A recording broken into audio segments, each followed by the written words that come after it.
this economy is making us get creative. Inflation and supply chain issues are forcing us to find new ways to stretch a dollar. This week, we look at the state of the economy. Homes are staying on the market for a longer period of time. How the tables may be turning in the housing market with buyers gaining more power. Chorizo plato with everything on it. And a unique look at the impact gas prices are having on small businesses. At the food truck space, they go, oh, that's easy, or the food should be cheaper, or, they don't understand like all those operational challenges that being mobile presents. Thank you. Have a good day. This is The Race. Welcome to Wyoming. I think this state has some of the most beautiful views of anywhere in America. Just look at this incredible sky that we shot on our drive in today. But when it comes to how much money people are paid, the minimum wage here is not above the federal level of $7.25. But now you factor in the high inflation we're seeing, and the value of that pay is at its lowest point since the 1950s. For as much as we look to numbers to gauge inflation's impact, they can miss the human element. Right now, we're trying to meet up with a man named Charles who works two jobs. We're actually waiting outside of his second job, and we're trying to catch him on his way in after he's already worked a full day. And what time did you get up this morning?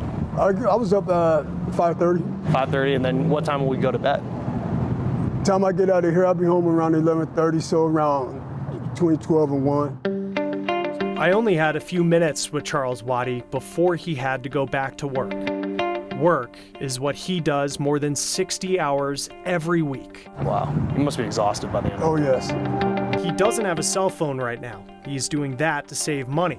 Like many Americans, inflation is forcing him to make difficult decisions. It's just crazy how everything expanded up.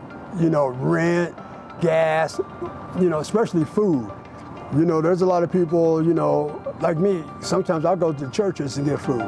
How much between two jobs does that bring in for you? Not enough.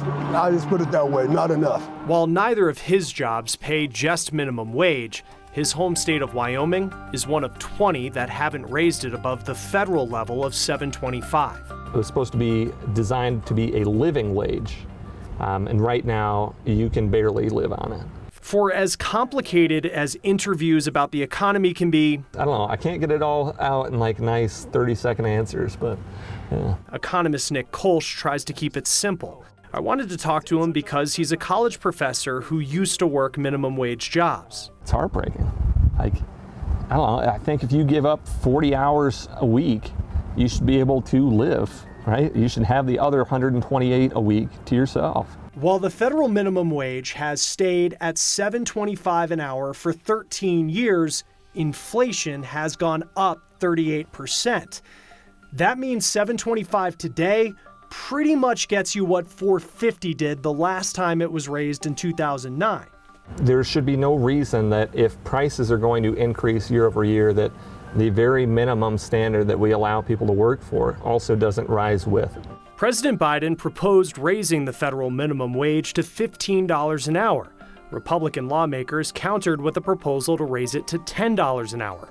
There are concerns many people would lose their jobs because businesses won't be able to handle higher wages. Although only about 1.5% of American workers actually work $7.25 an hour jobs, Nick says that number sets a baseline for what's considered good pay. There are a lot of people who are 3 bad months away from being homeless than there are 3 good months away from being a millionaire. While D.C. lawmakers debate which numbers and rates work best for the economy moving forward. When I wake up early in the morning, you need that thing to get you going. I mean, what's your first thought when you get up in the morning and that alarm goes off?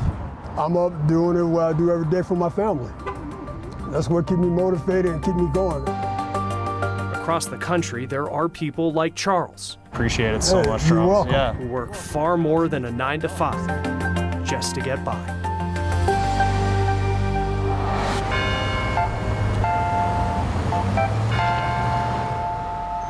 When we walk through places we have never been, we are walking through history we might never know, unless... Mayor Brockman?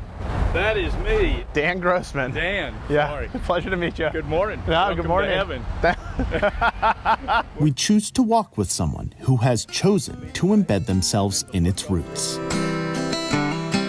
I'm glad we're walking this way, because what you'll see down this street, down West San Antonio Street, is more of the older buildings of businesses that started here many, many years ago. Rusty Brockman is the mayor of New Braunfels, Texas, a once small town in between San Antonio and Austin that is quickly becoming a great example of what the pandemic has done to cities and Republican states across the country.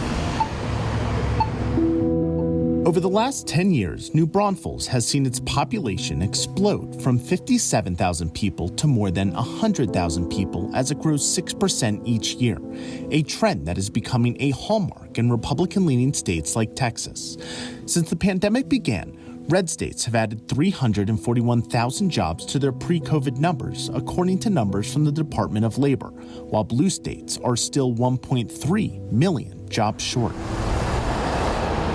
We are trying to recruit good, clean industry. We're trying to recruit new technology type industry. We're trying to recruit industry with good paying jobs, because what that does is it continues to make that wealth creation for everybody, not just a single few. Was this something that was intentional, or did it just kind of happen? It was definitely intentional. Jonathan Packer is the CEO of the area's Chamber of Commerce and says the growth is largely due to remote work, the cheaper cost of living, and lifestyle. With rising inflation and interest rates, he says it only makes these places more appealing as the influx has attracted more college graduates as well. In its years of growth, New Braunfels has seen its share of residents with a bachelor's degree or higher increase by 11.5%. When you're in a high growth corridor with a high quality of life, in a region that is generating a lot of business relocations with adjacencies and suppliers and all the other factors, there's a lot of interest in this community. It's that entrepreneurial spirit of hardworking folks who want to provide something for their community that they can be proud of and that they can share. The growth has come with its challenges. The mayor says providing the infrastructure, permits, and staffing to keep up has been difficult as older residents lose their small town feel. But it has attracted a larger tax base that allows these areas to tackle projects that may have once been a pipe dream. What is it like to see this growth? Oh my word, golly. It makes me proud to come downtown to know what I saw when I was younger and first coming here. Even with its growth, the history of these regions cannot be changed, only added to as they draw from the past to build their burgeoning futures. In New Braunfels, Texas, I'm Dan Grossman. We've heard a lot about how rising federal interest rates are making things more expensive, but that's not always the case. How the rising rates could also help you save a few bucks. That's next on The Race.